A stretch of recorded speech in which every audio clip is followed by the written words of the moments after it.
All right, so let's talk a little bit about Newton's method. I'm going to do actually I'm going to do 4 examples, but 3 of them are very specific, and I will tell you why on Blackboard. All right, so Newton's method, named after Isaac Newton of Newtonian fame. First, what is Newton's method used for? We're going to use it to approximate real zeros. All right, we have algebraic ways of solving this quadratic formula. If we have an equation, a quadratic function, we want to set it equal to 0 and solve, we could always use quadratic formula. There's a cubic formula. There's even a quartic formula. We don't have those memorized. The way your calculator does it and the way most people do it is approximation through Newton's method, and it's the use of a derivative to do so. So what we'll do for any function f of x, all right, here is our intercept c. We're going to pick any x value near c. And near it depends on the function, really. But we'll use a graph to select our first point. We're going to find the slope of the tangent line at that point. All right, but remember, anytime we see slope of the tangent line, that means we're going to use the first derivative. We'll use a modified point slope form, and the formula is down here, to calculate the intercept of the tangent line. So what we're doing is we're using our first point. We're going to find where that tangent line hits the x-axis, and that will be our new guess for the intercept. So we find the tangent line here and where the tangent line hits the axis, and then we'll use this point. Yep, I should pick a color that's going to be seen. Then we'll use this point, find the tangent line. I'm going to put it in blue like the other tangent lines. And we see even on the third iteration, because you know I can't draw straight lines, but look how much closer we're getting each time. This will be our x to the 4th. So that's our process. And really we're just kind of going back and forth using tangent lines to narrow in on the value of the root.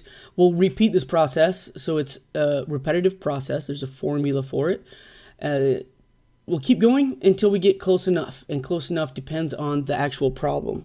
So if it says until everything agrees in 3 decimal places, then we stop in 3 decimal places when we get 2 answers of the same value. If it's accurate to 4 decimal places, then when we get 2 successive values that round the same to the 4th decimal place, we'll stop. So let's take a look at this example. All right, so our formula is for our current x, to get the next one, n plus 1, we'll take our current x minus the function divided by the derivative, both evaluated. So we're going to need the derivative, f prime of x, which is 2x. And we're going to find the positive root. All right, x squared minus 5 has a positive real root and a negative real root. And we can take a look at the graph right here. It's x squared minus 5. You see the y-intercept here. It looks like, let me see, if this is 2 and this is 4, then here we are at 3. That's 2.5. I'm going to use 2.2. 2.2 is going to be our initial guess. So I think it's somewhere around 2.2. So I pull up my calculator. And here's what I'm going to do. I'm going to do 2.2, and I'm going to store it for, I'm going to turn on the calculator. That's always a good place to start. 2.2, store it for x. Now, anytime I type x, it will use 2.2 as my answer. So what I want is, I want x squared minus 5. So now that 2.2 is stored for x, I will have this, anytime I type in a function involving x, it'll evaluate it at 2.2. So that is a negative 0.16. All right. I want the derivative evaluated at 2.2. Well, the derivative, 2x, evaluated at 2.2 will be 4.4. That's a 4.4, not a 4.9. In fact, we could actually do this whole quotient. Let me show you a cheater's method here in just a minute. 0.16, negative 0.16, divided by 4.4 is our ratio. 0.036. Okay, so we have negative 0.036, and that repeats.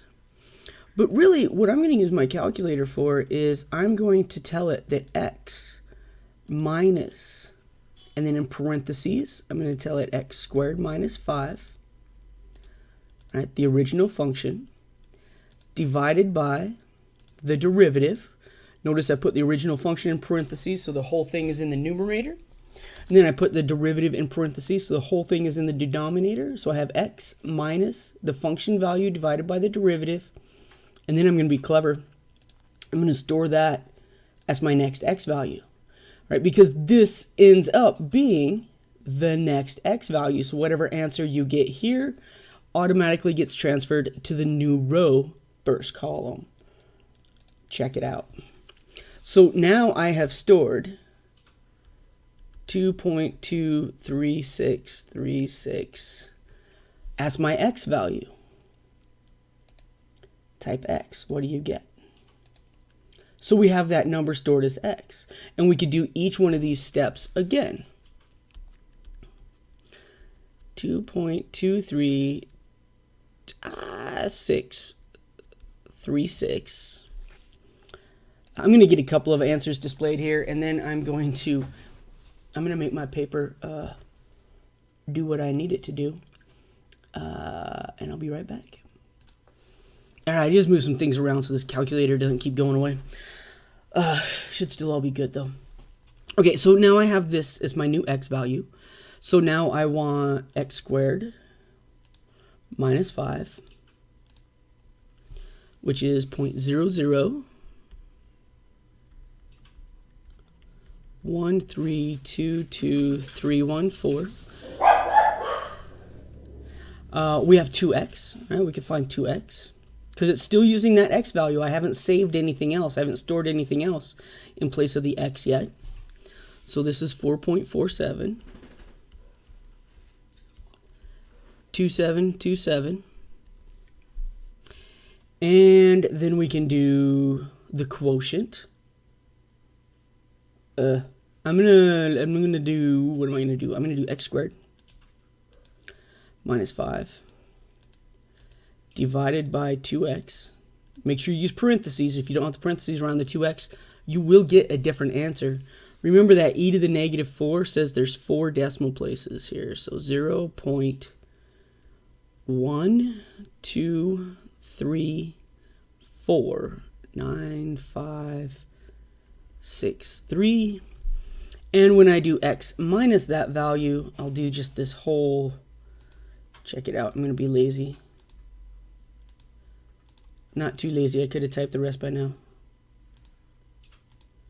This formula again, so I'm taking the x that I currently have, given over here in our chart, on the left, minus the function value divided by the value of the derivative. I'm storing that as my new x, and I get 2.2323667. And we see that we have 2.306.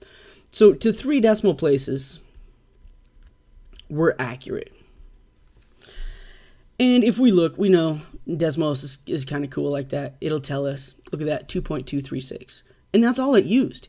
It actually used Newton's method to calculate that almost in the instant that it took me to click on it. Okay, not even almost. In the instant it took me to click on it, it was able to find it because calculators are faster, right? Computers are faster, but they're not smarter than us. We could do that exact same thing. It just takes us a little longer. All right, so there's the process. Now, a couple of things. If there are multiple zeros, like in our previous function, we would have to do the whole process again to find our negative root. All right, not in this case because it's a even function and it kind of works out really nice like that. But so watch for that. If you have to find 3 different roots, we have to do this process 3 different times. And if you're not using a handy system like this graphing calculator that I have available for free, just ask me where. Then you're working really hard in order to get them sometimes. Newton's method doesn't always work. If the derivative of a function is 0, you you are going to have problems, right? Because we can't divide by a zero term. So you might have to pick a new value. Also, sometimes, it just doesn't converge. It'll keep popping back and forth. And there's a formula for you to determine if it will converge or not. But for the most part, we try a couple examples. We see if it works. If it doesn't work, we make adjustments and try again. All right, so the 3 homework problems I really want to show you. All right, one example. Here's one homework problem, hint, hint, hint, that you'll definitely want to take a look at. Complete 2 iterations of Newton's method for the function using the given initial guess. We're going to go to 4 decimal places.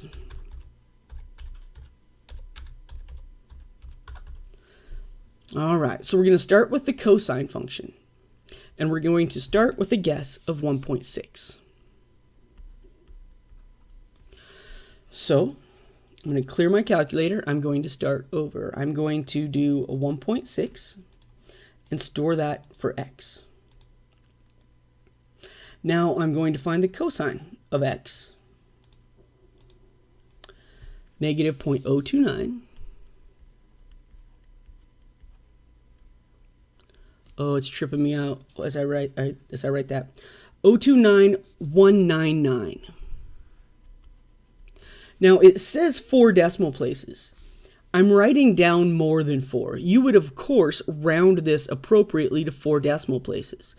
I'm going to use extra decimals here because when I do the work, I want to use as many decimal places as possible to be accurate instead of compounding rounding errors. So I always use the full decimal on the calculator, even though I'm writing down a shortened version of it on the paper. Notice all the work stays here on the calculator all the time. Of course, we know that the derivative of cosine is negative sine of x. I say, of course, jokingly, but actually, you guys all do know that. This is a negative 0.9995736. The quotient, that'll be cosine of x divided by negative sine of x. I didn't use parentheses here because there's only one term. It's just a sign. Even if it's negative, our calculators are sophisticated enough to understand that. Oops, that should be another 0. 0, 2921197. And we type it all in as x minus the cosine of x divided by a negative sine of x. And I'm going to store that to be my next x value, 1.5707. 88022. Remember, when you're entering this in your homework, round it appropriately. This same number is our new start value, 1.570788. All right, so now I want to find the cosine of the new x value. Ooh, e to the negative 6. So this is 0.1234, and then the 8 makes 6. 3049948. Negative sine of x gives us negative 1. All right. If I take the quotient, the cosine of x divided by the negative sine of x,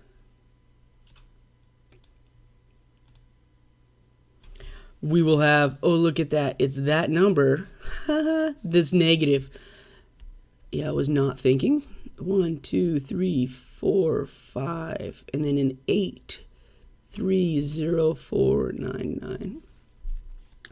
And finally, we put it all together and we have x minus the cosine of x divided by the negative sine of x. We're going to end here. 1.5707. 96. So we can see that 1.5707, we round accurately to there. And if we look at Desmos, I happen to have this up too. Let's take that one off. Turn on the cosine. If we use 1.6 as our starting value, what is, it's pi over 2. What's pi over 2? Pi over 2 is 1.57079637. What did we have? Look at that. Within 2 iterations, using 1.6, we were able to narrow in on the exact root of the cosine graph using Newton's method. All right, so this is how people approximated roots before they had graphing calculators to tell them the answer. All right, next one. Let's look at x cubed minus 1. It looks like, did I really use x cubed minus 1? It looks to me like the root's at 1. Like, that would be my guess. But I can't use that guess. We're going to use the guess of 1.4. Let's see how quickly we get to where we need to be. Okay, so I'm going to clear this problem out. 1.4. Store it for x. Now I will find x cubed minus 1. We know that the derivative is 3x squared. Let's make that a squared. There we go. So I can find both of these values. We have 1.744 and we have 5.88. And when we look at the quotient, 1.744 divided by 5.88, we get 0.2965986 and some other stuff. And we put it all together. We have x minus, in parentheses, right? Because there's something going on here. X to the third power minus 1. Make sure you come out of that exponent. Divide that by, in parentheses, 3x squared. And I'm going to store that as my new x value. 1.10340. New x value. And of course it's not an O, it's a 0, but you know, okay, 0. So now I want to find x to the third minus 1 of this new function, or this new x value, excuse me, 0.343385. We want to find the derivative, 3x squared, of this new x value. 3.652483. Good enough. I should have rounded that value probably, but I didn't. I'm just writing it down for right now. And then I need to find, I don't want to type those in. I typed them in when they were easy numbers, but I'm going to use the calculator in all its glory to find these now. So 0.09.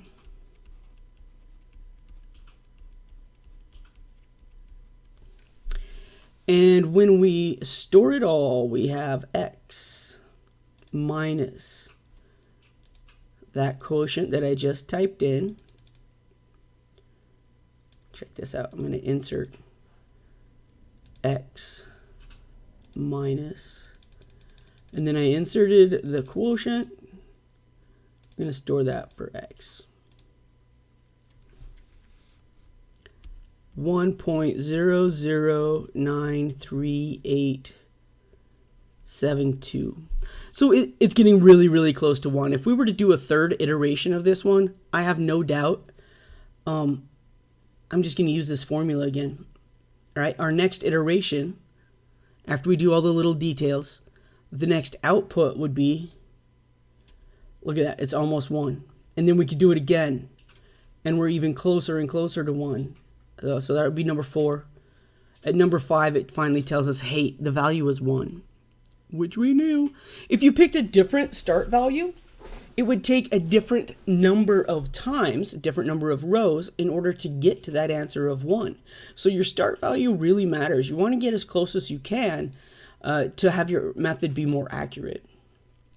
Okay, now we want to apply Newton's method to approximate the x values of the indicated points of intersection of the two graphs given by f of x is x squared and g of x is cosine of x.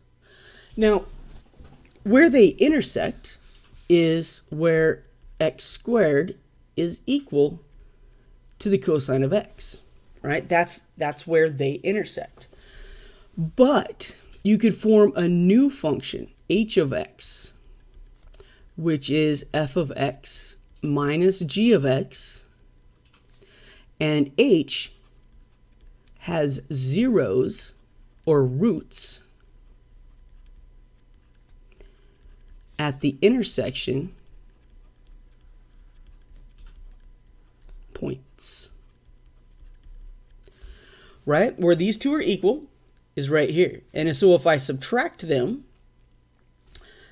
h of x equals x squared minus cosine of x,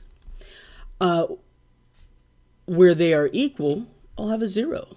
So we're going to use Newton's method on x squared minus cosine x.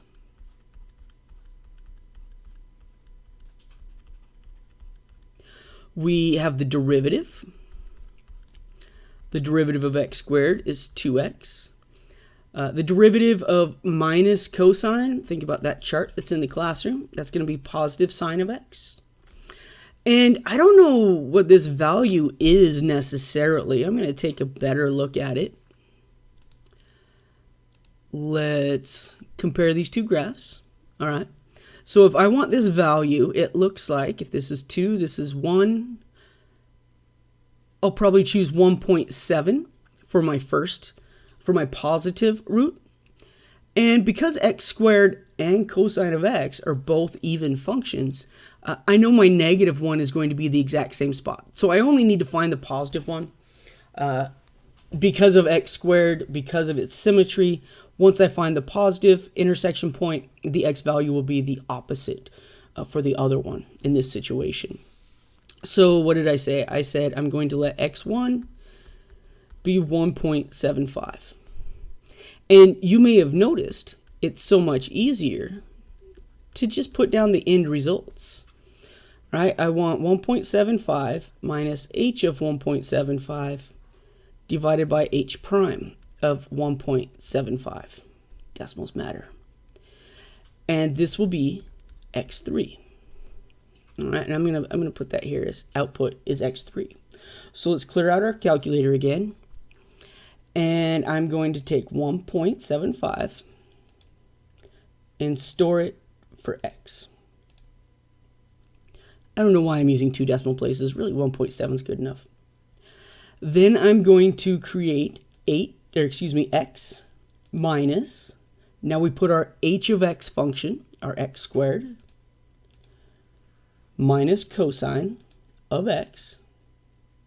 Close the cosine parenthesis, close the whole h of x parenthesis, and now we'll divide it by the entire derivative, 2x plus the sine of x. That new answer will be stored as our new x. So my x3, my x2. The output of this is 1.027262218. The next repetition of the process is 0.8423729705. Scroll up my paper a bit here. Scroll on with my calculator. Oh, look at that. These ones are getting closer and closer. X to the fourth is 0.8243150,454. Take one more. X to the fifth is 0.821323311. We're getting close. We see the 824 is good. Let's go to one more decimal place of agreement on 2 successive answers, and we have that here. 0.8241323 3, 1, 2, 3. Notice we only differ right here. 8, 2, 4, 1, 3, 2, 3. It's the last three digits. Tenths, hundredths, thousandths, 10 thousandths, 100 thousandths, millions, 10 millionths. We could say with fairly decent certainty that an x value of 0.82413323 will have h of x equal to 0. And that also means that it's where these two functions cross graphs. Let's take a look. 0.824 is the intersection point of the two graphs. All right, so now you could do exactly what this calculator does. So after graphing, right, you don't need a calculator ever again, except for just simple arithmetic, because you know how we go with that.